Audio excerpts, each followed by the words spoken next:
E aí, pessoal, como é que vocês estão? A gente hoje vai encerrar um conteúdo e começar ao mesmo tempo, que é o conteúdo de estética.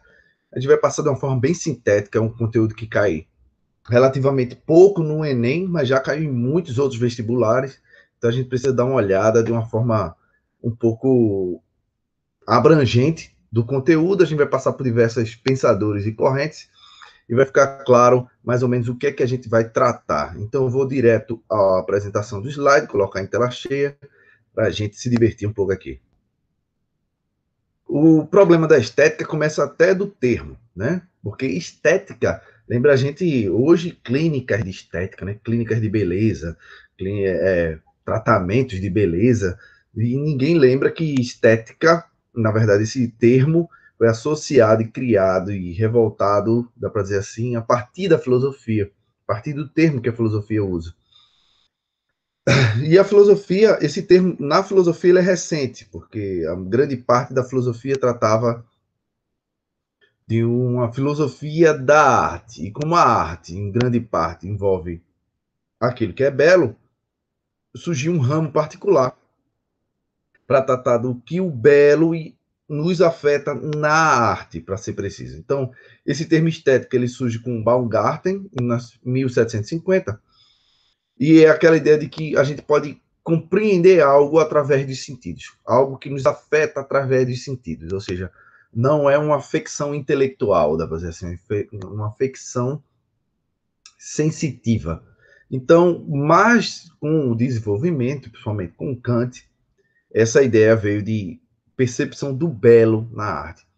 E você pode pensar assim, por que o belo é um objeto da filosofia? Porque o objeto de estudo da filosofia, a beleza, o belo.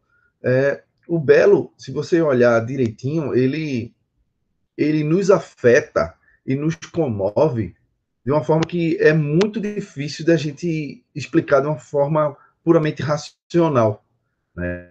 Não é como um estudo da matemática, um estudo da lógica.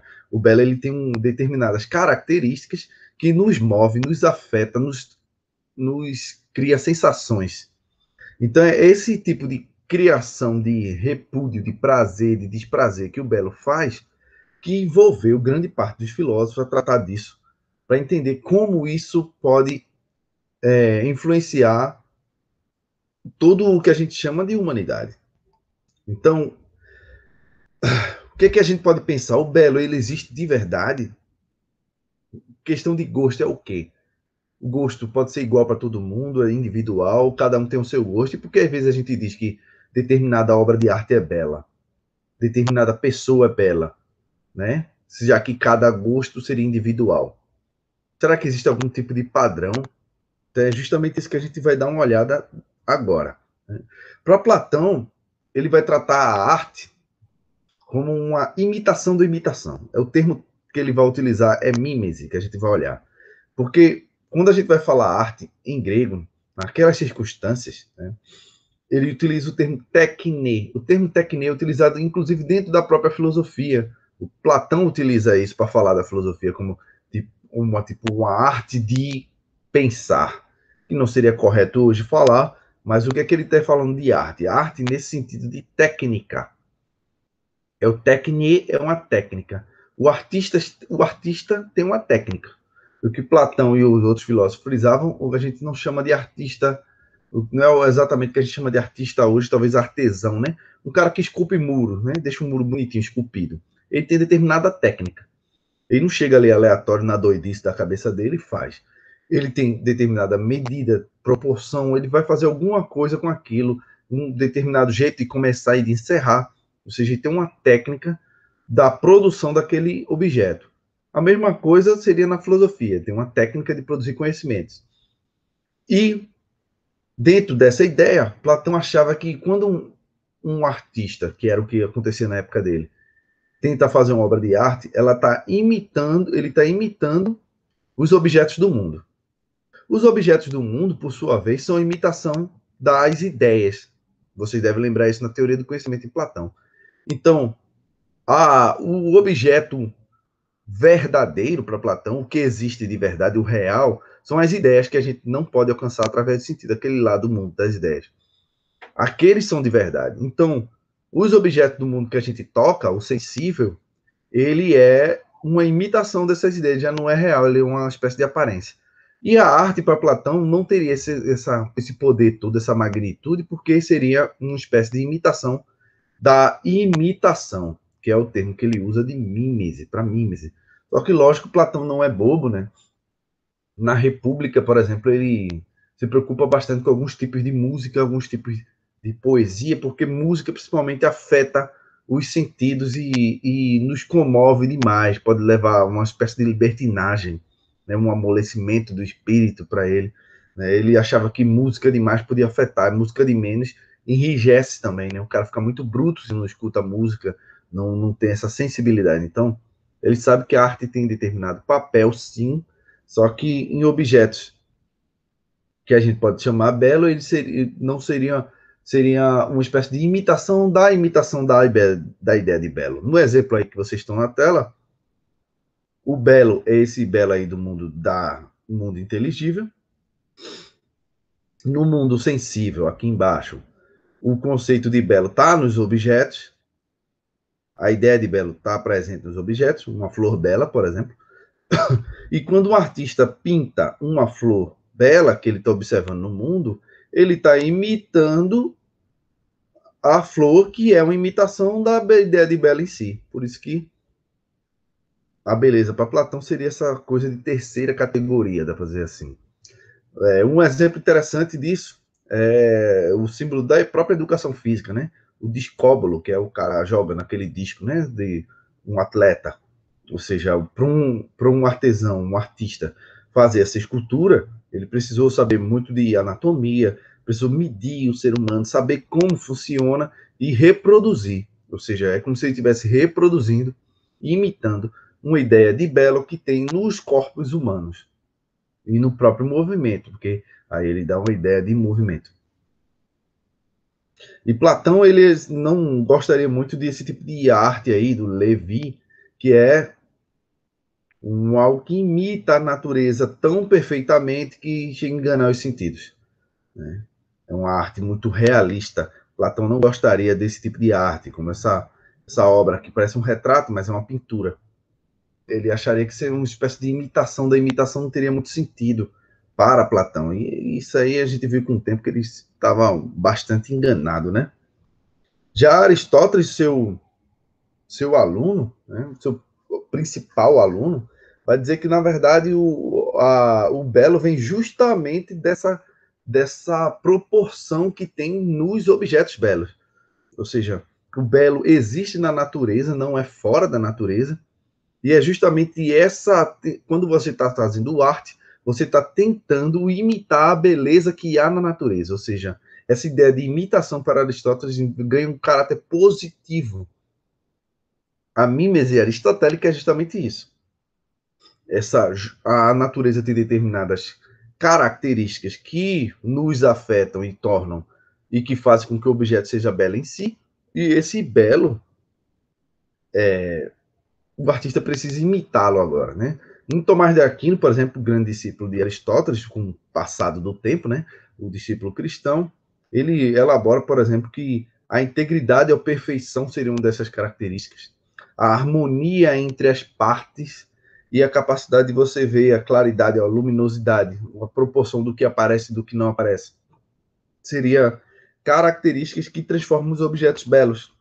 Então, para você entender como funcionam os objetos, a gente precisa entender toda essa espécie de harmonia das partes, como essas partes se comunicam. Aristóteles, na obra que ele fala sobre isso, é a poética, que porque poiesis é criação em grego, né? Vocês lembram que os gregos tinham horror essa ideia de criação, como ideia de criação do mundo, por exemplo. O mundo não foi criado, para os gregos foi gerado. Ou seja, era do caos, virou o cosmos. Era de algo desorganizado, virou algo organizado. A criação só se dá na arte. Ou seja, de você fazer algo a partir do nada. Aí você faz na arte. A poiesis aí. Tá aí. Então, uma obra de arte, ela também não pode te cansar, cansar os sentidos demais, segundo Aristóteles, né? Você está vendo um filme que é muito longo, aí tem uma hora que você perde o começo, perde o começo do filme, não sabe mais o enredo, porque o filme é muito longo.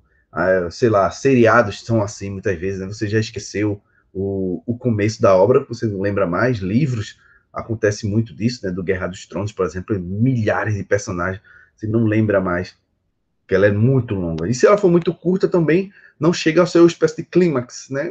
Não tem tempo de desenvolvê-la.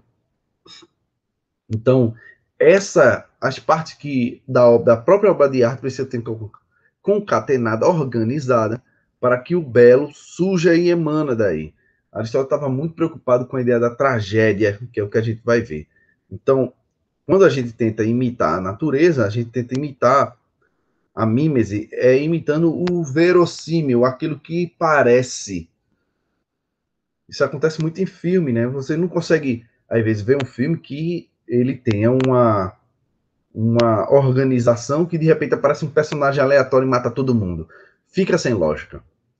Perde a graça. Então as partes dele não se unem muito bem. É isso que Aristóteles estava preocupado. E uma parte interessante do que ele fala na tragédia é a obra de arte como um alívio dos sentimentos, da catarse. O que é a catarse, né? É aquele descarrego emocional, né? Os teatros gregos, né? Aquela espécie de teatro que vocês podem olhar na internet como é que funcionava, as pessoas iam para lá assistir a obra, né? E geralmente eram tragédias e também comédias, mas na tragédia acontecia uma coisa interessante, que há sempre um desfecho muito complicado, né? De gente morrendo, aquela coisa pesada, por isso que é trágico. E nisso há um descarrego emocional por parte do espectador. O espectador assiste aquilo e descarrega suas emoções e volta para casa mais tranquilo.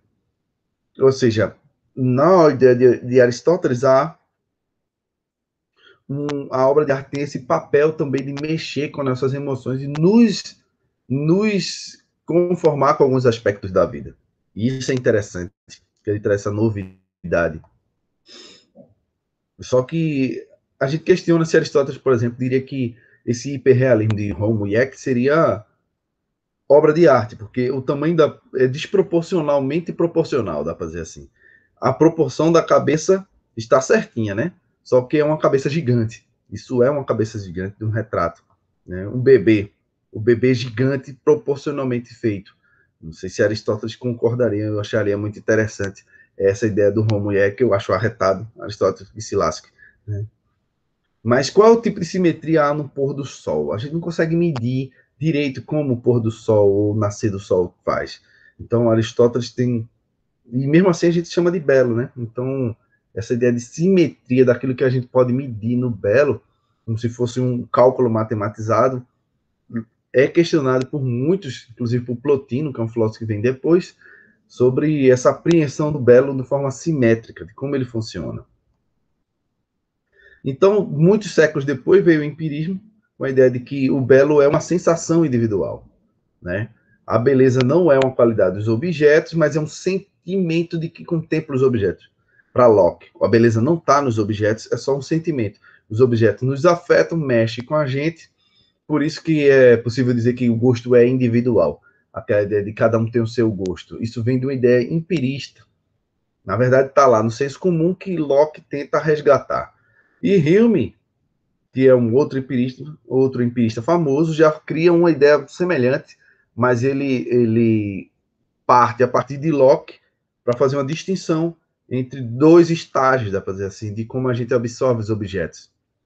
Um primeiro, a gente olharia a qualidade dos objetos, isso tem nos objetos em si, ou seja, determinadas características do objeto forçariam determinadas impressões na gente. E essas impressões que a gente caracterizaria pelo gosto individual da nossa cultura, nossa criação, nossas expectativas, como prazer ou desprazer. Para isso, é o que Hume tenta explicar por que, de alguma forma, muita gente consegue dizer que determinada obra de arte é bela, porque ela tem em si mesma determinadas características, e muitas pessoas, por partilharem de determinada cultura e de determinada criação, conseguem ter o mesmo objeto de prazer naquela obra de arte. Entende? Ou seja, tem característica nela e nossa formação comum consegue fazer com que tenhamos prazer ou desprazer na absorção dessa obra de arte. E Kant é o cara que vai além, né, que absorve esse conceito de estética, que vem lá de Baumgarten e passa por outros filósofos, e vai dizer que o belo é aquilo que a gente não consegue justificar, a gente não tem um conceito para enquadrar o belo, conceito no sentido de categoria, que ele chama, né? Ou seja, não há uma relação necessária entre a nossa apreensão e aquilo que a gente chama de belo. Não há uma relação imediata e necessária, como há de você jogar uma bola para cima e ela cair. É uma relação causal que para Kant seria uma categoria que a gente carrega que força a gente a apreender universalmente, necessariamente, aquele reflexo, aquele movimento. Para a apreensão do belo, não é exatamente assim que acontece. O belo nos afeta e gera um prazer. E esse prazer, que é imediato, a gente não tem muita opção, a gente sente prazer. A gente não absorve o objeto belo e faz, vou ver como é que é, vou ver. Não, ele gera um prazer. E esse prazer, ele não tem nenhuma regra que determine ele num conceito, como Kant diria. Só que por que a gente consegue dizer que algumas coisas são belas, né? E fala para todo mundo que é belo? Porque para Kant, todos nós nascemos com a mesma estrutura categorial, mesma estrutura de conhecer o mundo, todos os seres humanos. Por isso, essa estrutura prévia que a gente já nasce com ela faz com que a gente consiga comunicar a nossa sensação de belo para todos os outros seres humanos, né?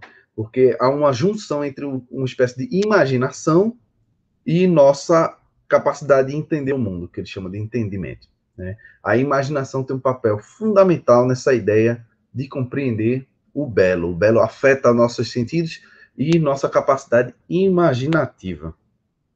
Então, séculos depois, um filósofo chamado Walter Benjamin vai lançar um conceito de aura para fazer uma crítica à sociedade que ele estava vendo na época dele. O que é aura? A aura é a capacidade do objeto ser único, dá para dizer assim, autêntico, né? Ser o original. E essa aura se perde com o que a gente chama de reprodutibilidade técnica. A capacidade da que a fotografia nos criou, né? O cinema, de reproduzir de uma forma maciça uma obra de arte, destruiu essa aura que o objeto artístico tinha. Ou seja, se você, para contemplar uma obra de arte, muitas vezes você precisa de uma espécie de distanciamento, um olhar diferenciado, um tempo para a apreensão, né? Às vezes você escuta uma música que leva um tempo para você apreender. Você olha um quadro que você precisava olhar, o quadro de determinados modos para poder entender esse quadro. Né? Uma dança. Isso é destruído, segundo o Walter Benjamin, com a reprodutibilidade técnica, a capacidade de reproduzir uma obra de arte indefinidamente, propriamente, né? Por exemplo, alguns de vocês já viram a Mona Lisa, né? Eu não, porque a Mona Lisa está no Louvre, em Paris. Ou seja, mas sem a foto dela, a gente também não conheceria nem sequer a Mona Lisa. Então, tem um lado ruim, que tira a aura do objeto, ou seja, a Mona Lisa só tem essa aura mesmo, a que está lá, a única. As cópias dela não tem, as fotos que fazem dela não tem. No entanto, a reprodutibilidade da foto deu acessibilidade a muito mais gente a uma obra de arte que seria restrita à elite, por exemplo, né? Porque você sair do Brasil para ir para Paris só para ver essa danada dessa obra de arte, você vai gastar muito dinheiro. E aqui a gente tem a capacidade de olhar para ela e reconhecê-la, né? Um artista chamado Andy Warhol, ele jogou bastante com essa ideia de reprodutibilidade, né? Que uma das obras de arte mais famosas dele é justamente essas latas de sopa de vários sabores, ou seja, como se a capacidade de reproduzir ele levou ao máximo, dizer, eu vou transformar a própria reprodução numa obra de arte, e fez isso de uma forma interessante, né? E o que Walter Benjamin já estava enxergando e que foi enxergado também pelos colegas dele da Escola de Frankfurt é o conceito de indústria cultural, que é a reprodução da arte em massa, a produção, para ser mais preciso. A arte criada para a maioria, para quem tem, para uma apreciação muito rápida, muito veloz. para um consumo rápido, ou seja, você não vai perder tempo refletindo sobre a obra de arte. É uma arte feita para vender muito, com força, né? Por exemplo, o filmes do blockbuster, né, que a gente chama de esses filmes da Marvel, filme de herói, né?